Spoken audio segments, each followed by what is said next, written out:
Hey, what's up guys, aarava here, and welcome back to my F1 Road to Glory for 2019 here, and we're back again with episode number 6 at the Monaco Grand Prix, the jewel in the Formula 1 calendar. But before we get to mastering these streets, last episode was a very good one for us, a historic one, so you gotta go check that one out if you haven't seen that, because in that episode, well, we did miracles, and we brought home a result that made our team so happy, you know? So here we go now, just a tiny little wide on the exit line there. Of course, we're still steering a car with about minus 500 downforce points compared to the Renault, but we make the move now as we power past them with DRS, and we're up into P10. I can't believe I'm saying this now with only 3 laps to go. One more chicane, then one more corner, and we're going to come through to seal the very first points in the season for Williams, and the very first points here on the road to glory. Get in there! Alright, race over. Take care of the car on the way in. Are you serious? Is that all you have to say for yourself, Jeff? Pick up rubber. Oh yeah, I forgot. My team weren't happy. They hardly celebrated my absolute epic drive of great proportions. But anyway, we get into this one, episode number 6, off the back of that high of the Spanish Grand Prix. We've got to, keep the ball rolling here at Monaco and let the good times keep going. The new parts have arrived from the factory without issue. They'll be fitted to the car in time for the next session.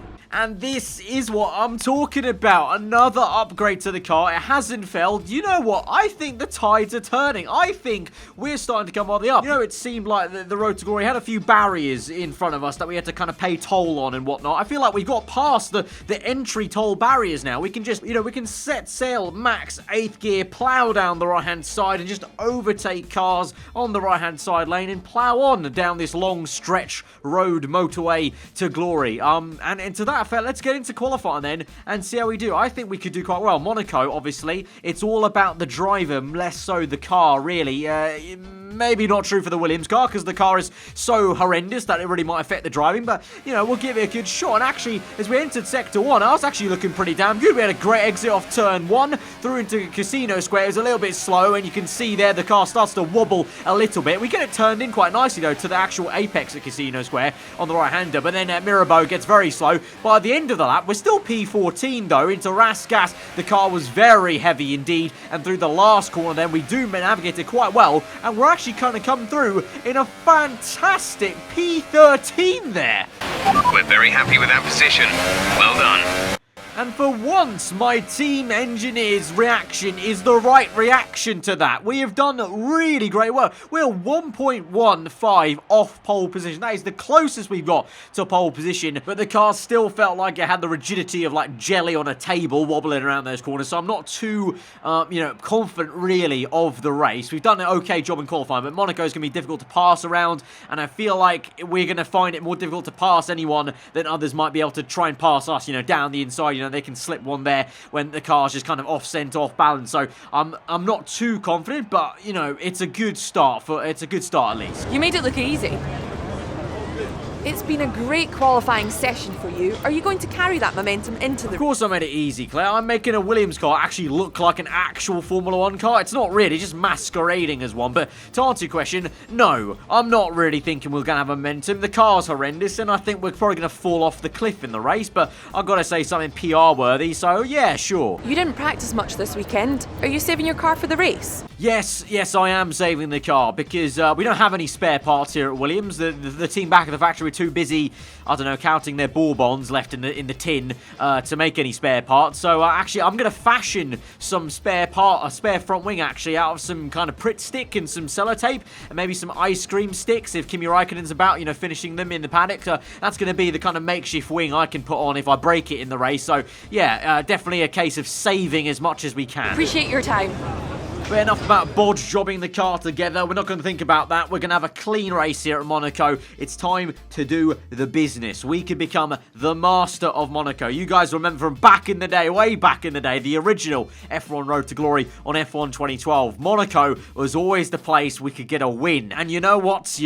Guys? That's not going to happen here because this is not F1 2012. This is F1 2018 with a 2019 mod, and it's just not happening. It is just not. No heroics into Saint-Devote, please. We're in amongst the pack and just need to stay in one piece. No heroics into Sandevot. Keep the car in one piece. Now, we all know why that, huh? I already kind of leaked it to the press earlier, Jeff. I already leaked it earlier. Prit stick and ice cream pop sticks. That's exactly what the spare parts we've got. That's why you want it to keep it clean. Not because, you know, you're worried about the race position or whatnot. It's really just about saving grace, saving the team's face, really, for what we don't have back in the garage in terms of spares. But anyway, strategy-wise, the one-stop, obviously, Monaco, you know, not too much tyre wear, ultra-soft tyres to, hyper-soft tyres, my bad, hyper-soft tyres to the ultra-soft tyres, and we're going to fill up on plenty of fuel, try and use that engine we've got in the back of the car to maybe make anything, but to be honest, it's going to be more about survival in the opening laps, and then we'll kind of see what happens, and I might need to be driving with the one hand, and the other hand is going to be crossing my fingers that some crashing occurs, and I can somehow finesse my way into the points, because that's, to be honest, the only way I can see it happening. But, you know, let's, you know, feel confident, you know, let's get some more points, you know, we got points last race, why not again?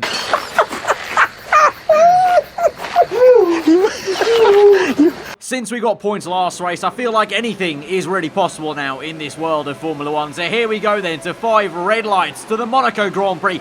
And we're underway into turn 1. We are going to take it a little bit easy and just make sure we get through cleanly there. Side-by-side action for a lot of cars there. Bit of contact from behind as I'm hit by a Fiat. No surprise there in the Toro Rosso. But we get through unscathed, and there's all 20 cars that made it through quite cleanly so far. But now I speak too soon. 2 cars out behind us, including, I think, one of the McLarens there, Lando Norris, because the other one's Sainz ahead of us, who brake checks us because there's been an accident ahead of us, and Bottas and Verstappen are out.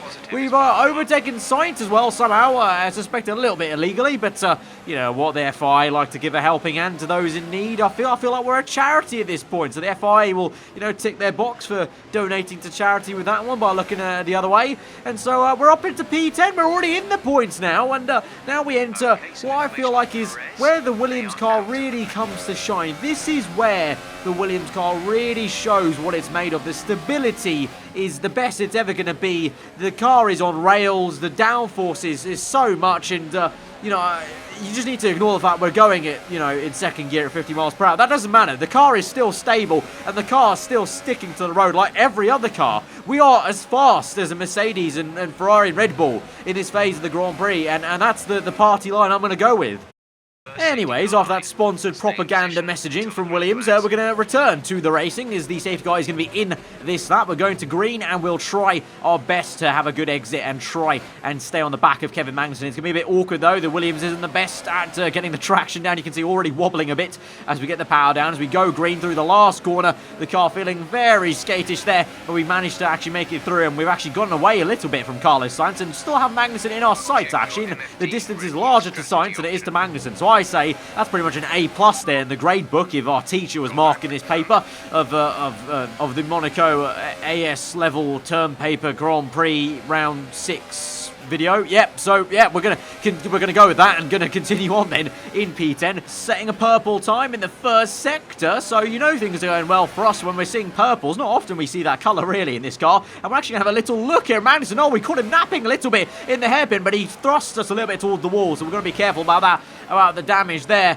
on the left hand side. So we nearly had a little nip at Magnussen there, but alas wasn't able to pull anything off, and instead we have to look behind us now and be a bit cautious because that McLaren is rapido in a straight line. We have to be very careful out of the tunnel. Also, the ERS is going to be quite difficult to manage here, as I'm using a lot of hot lap mode in the last sector to try and keep up here, and in the first and second sector trying to save it, and we are very slow this time around through that hairpin in first gear, and the car is really starting to feel horrendous with the tyre wear kicking in, and you can see we're a non-ERS, and I'll fully admit it, at this point I probably should have bumped up to hot lap mode, but I was so stubborn at saving ERS here for the last sector that I keep it in none, and Sainz able to slip one to the outside. He's going to squeeze us to the wall. We lock up on the front left, we get pushed off on the left into the wall nearly, and Giovinazzi, sneaky as ever, goes round the outside. We're fully mugged off here, and we're down to P12, so we've had our pants pulled down here in front of royalty here at Monaco, and so this is pretty damn bad news now, because we're now 2 positions away from any kind of points, really. So that's really frustrating there.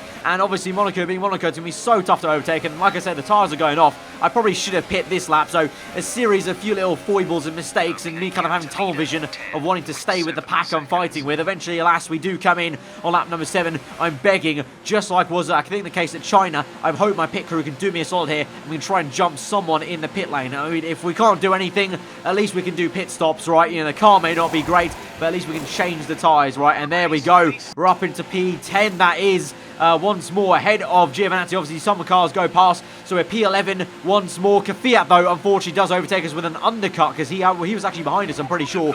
So he got an undercut. So actually, again, just proving we made a mistake there. We should have pit a lot earlier. 2 positions outside the points paying position. But now we get the hammer down. 12 laps, Monaco Grand Prix. Pure driving pleasure. You can bet it's going to be such an exciting one. Here are the highlights. Yep, that's right, there were none. If this was a TV programme on BBC One, you'd be turning over to watching Dancing with the Stars on BBC Two at this point. There really wasn't much, apart from, there was a few little tiny highlights. I wouldn't say highlights, I'd say, they weren't low, I would say mid-lights. They were kind of average, they're kind of there. We had a look at Kvyat there, but he shuts the door on us. That was quite frustrating, because we're getting oh so close through Rasgas, but just couldn't have the real speed and acceleration and grip we needed through the last corner to really dive one. Again, on lap 10, we get really close to his engine there and the gearbox in me, just so close through the last corner, even practically pushing him through the last corner. Have DRS even, but even the engine power is not enough for us to gain on that Toro Rosso enough. And on to lap 12, again, you can bet it. Guess again, we try and get Kvyat. We're right close to him, but yet again, that annoying Toro Rosso, that blue and red striped little bastard, is staying ahead of us. And with DRS open, again, third time lucky, can't make it. I had a tiny bit of hope, actually, though, on lap 13. You can see we aggressively took that corner, is the way I'm going to describe it, and into Casino Square on the left-hander. I had the audacity to try and even look around the right-hand side. Usually, in a better car, you would have the downforce to do that, but no, the Williams just started understeering like a bus straight away as soon as I even went out off the racing line on the marbles to try it. So that dream was done in shot. And then as we move on through the Grand Prix, I like to say I'm going to have my Verstappen crowning moment as we move on to lap 14, pushing hard, trying to keep up with Kvyat, but we hit the wall and we're out of the Monaco Grand Prix 6 laps early. We weren't in the points anyway, but still, it's a DNF there. But you know what, like I said, it's my Verstappen moment, you know, Verstappen did it, so if I've done it, then clearly it's not my fault, it's the car's fault, because any great driver could make a mistake like that. So, you know, just gonna park up there and pop off for a coffee or something. In the end, for the championship, won't mean too much for us. We're still there in the bottom 4 in the Drivers' Championship, and the Constructors now, Sainz did an okay job, so we're now 3 points off McLaren there, so we have a lot of work to do, try and get off the bottom of this table. But the more impressive thing and interesting thing at the end of the Grand Prix was this. As we go through to the end, my team gave me a 400 extra resource points for completing my contract objective. I just want to point out how ridiculous this objective was. Look at that. They gave me extra resource points, effectively like a contract bonus, for achieving 1 championship point. 1 championship point is all it took to get 400 extra resource points. There, I love how ambitious our team just isn't. Like, we're setting off for this road to glory, and they're setting me tasks of scoring 1 point. 1 point. Absolutely amazing. I love the ambition, lads. I really do. You can't tell that you guys are just dossing off back at work in the factory there. You can't tell at all with contract objectives like that. Absolutely amazing. So that has been the episode of the Monaco Grand Prix. We're going to purchase a front downforce upgrade because, God forbid, the car needs about 5 million of them, but 1 will be enough for the French Grand Prix. We have a chassis upgrade coming for Canada, so hopefully that can help out with the jelly-like stability like I mentioned earlier. But guys, if you did enjoy this episode, then be sure to hit that like button. Let me know your thought in the comments below. If you are new around here, to get subscribed for weekly Fall On content. I've been aarava. Hope you enjoyed today, and I'll see you guys next time. Goodbye.